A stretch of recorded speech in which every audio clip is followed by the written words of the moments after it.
Friends, ఈ రోజు మన ఛానల్లో వచ్చేటువంటి క్షేత్రం పెదగాకాని శ్రీ మల్లేశ్వర స్వామి వారి దేవస్థానం. విజయవాడ నుంచి 28 కిలోమీటర్లు, గుంటూరు నుంచి 8 కిలోమీటర్ల దూరంలో ఉన్న పెదగాకాని గుడికి వచ్చాం. యుగాల నాటి ఉన్న గుడి. శ్రీకృష్ణదేవరాయలు ఇక్కడికి వస్తే మగ సంతానం కలిగిందని చెప్తారు. శిలాశాసనం కూడా వేయించారు. ఇక్కడ నవగ్రహ హోమాలు, చండీ హోమాలు, సుబ్రహ్మణ్య షష్ఠి హోమాలు చేస్తారు. శ్రీకాళహస్తి దాకా వెళ్ళలేని వాళ్ళు ఇక్కడ రాహుకేతు పూజ చేపించుకుంటారు.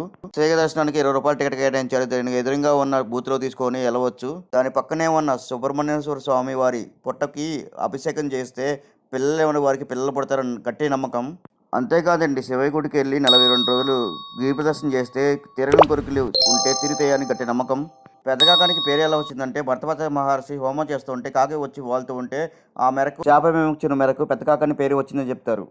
భక్తులు ఇక్కడ వాహన పూజ కూడా చేపించుకుంటారు. ఇది విశాలమైన ప్రాంగణం అండి. పార్కింగ్ కూడా చాలా బాగుంటుంది. Please subscribe, like and share. మరిన్ని వీడియోలతో మీ తిరుమల.